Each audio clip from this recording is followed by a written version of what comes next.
นี้มาพบกับข้าพเจ้าพรทิพย์ทรงเพชรยามินีซึ่งวันนี้พวกเราจะมาแนะนำสถานที่ท่องเที่ยวภายในแขวงมุกดาหารและสถานที่ท่องเที่ยวนั้นก็คือแกงนูนและวิวแกงนูนซึ่งว่าระยะห่างจากมหาลัยไปหาแกงนูนประมาณ10 กิโลเมตรใช้เวลาประมาณ3 นาทีซึ่งว่าสถานที่ท่องเที่ยวนั้นจะเป็นได้เดินทางไปพร้อมๆกันเลยเนาะ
ปากทางเข้าดอนแกงนูนแล้วซึ่งอาจจะเห็นได้ว่าหุ้นทางมามันจะเปื่อนนิดนึงเพราะว่าเป็นเส้นทางผ่านของการขนส่งวัตถุในการเฮ็ดทางรถไฟและขนส่งสินค้าซึ่งเราจะเข้าไปอีก70 เมตร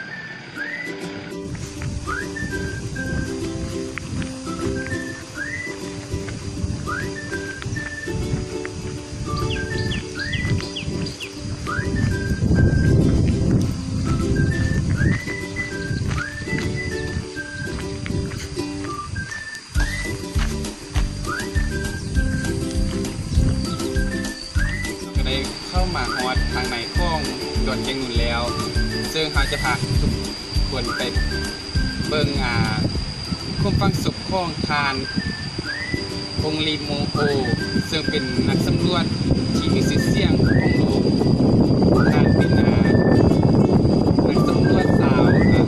วฝรั่งเศสซึ่งจะเป็นด้านนั้น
ที่เราพาทุกคนไปทำ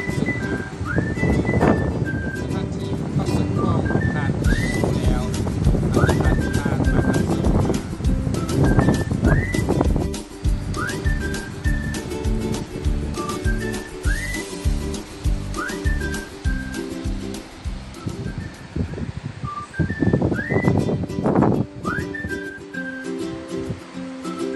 ตอนนี้เราก็ได้มายืนวิวแกงนูนหรือว่าแกงนูนส้มนั่นเองเนาะซึ่งว่าสถานที่นี้ก็เป็นสถานที่อีกแห่งหนึ่งที่ว่า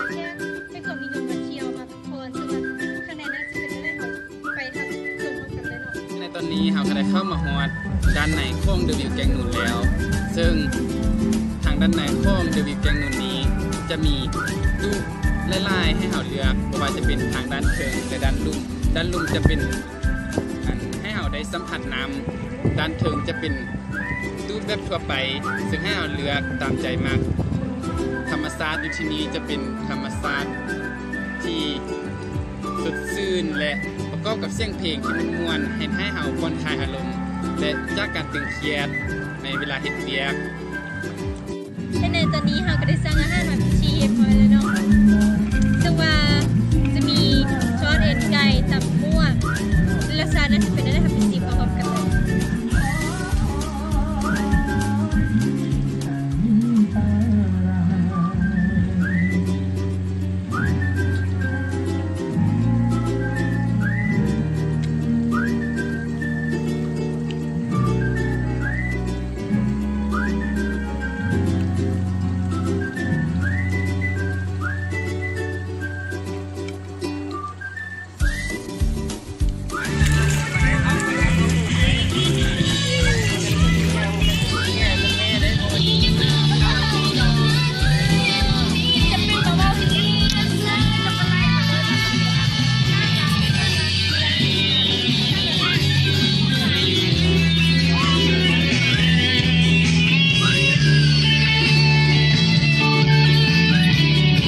การแนะนำสถานที่ท่องเที่ยวของเขาก็ได้จบเพียงเท่านี้ขอขอบใจ